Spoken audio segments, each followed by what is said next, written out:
ঘর বাড়ি ভাঙা ছিল তারা এখন 2-3 তলার মালিক, টাকা বাড়ির মালিক, কোটি কোটি টাকার মালিক, ক্রিপ্টোকারেন্সিতে টাকা জমিয়ে রেখে তারা এখন কোটিপতি। অথচ আমার রিক্সা 2 বছর আগে যা ছিল, আমার খেতে খাওয়া মনোয়ার আপা যে কিনা গার্মেন্টস শ্রমিক, এই মনোয়ার আপা যে ছিল সেই রয়ে গেছে।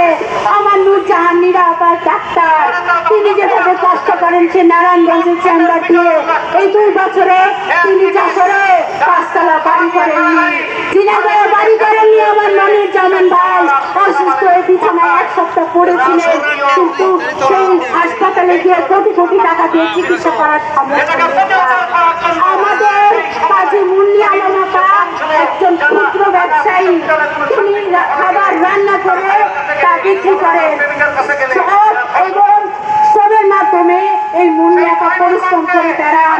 অথচ মুন্নি আপা নতুন ধারা বাংলাদেশের ব্যানারে কোটিপতি হয়ে যাননি, কোটিপতি হয়ে যাননি আলামিন বৈরাগী ভাই, ফরিদাস সরকার এখনো গার্মেন্টস শ্রমিক, হাসিনার এখনো হাসপাতাল পরিচালনা করেন, আফতাব মন্ডল এখনো মাছের ব্যবসা করেন, আর আমি শান্তা ফারজানা আমাদের এখনো স্কুল আছে, সবারে সেই ভোর 6টায় যায় আর সন্ধ্যা 7টায় ফেরত আসি। রাজনীতি করে নতুন ধারা বাংলাদেশের একজন নেতা কর্মীও টাকা পয়সা রোজগার করে না। রাজনীতি কোন সোর্স অফ ইনকাম হতে পারে না, কিন্তু স্বাধীনতার 55টা বছরে আমরা দেখেছি যে বিভিন্ন ট্যাগ লাগিয়ে মানুষ আঙ্গুল তুলে কলা গাছ হয়ে যায়, অথচ জনগণের নকল থেকে যায়। আমরা আজ এই সমাবেশ থেকে দাবি জানাবো আমাদের জ্বালানি সংকট সমাধান করবেন এবং যে বাণিজ্য চুক্তি করেছেন আমেরিকার সাথে, যে চুক্তি ইউনিয়ন সরকার করে গেছে সেই চুক্তি বাতিল করবেন, কারণ সেই চুক্তি আত্মঘাতী চুক্তি থেকে জনগণকে অব্যাহতি দিবেন এবং প্রত্যেকটা ঘরে ঘরে বাচ্চাদেরকে শিক্ষিত করার জন্য পদক্ষেপ দিবেন।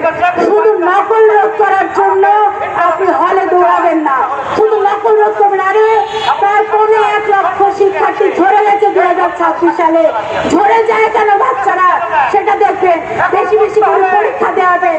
নকলের জন্য আপনি দৌড়াচ্ছেন, নকল রোধের জন্য লেখাপড়া করছে না শিশুরা, মেয়েরা ঝরে পড়ছে, মেয়েরা লেখাপড়া করছে না, 7ম শ্রেণী 8ম শ্রেণী পাস করার আগে তাদেরকে বিয়ে দিয়ে দেওয়া হচ্ছে, কারণ রাজমাহফিলে বলা হয় বাল্য বিবাহ দেওয়া সুন্নত, একাধিক বিয়ে করো, শুধু বিয়ের পিছে পড়েছে। এখন বিয়ে করো, বিয়ে করো, একজন পুরুষ 100টা বিয়ে করো, বিয়ে করতে পারবে, আর মেয়েরা লেখাপড়া করার দরকার নাই।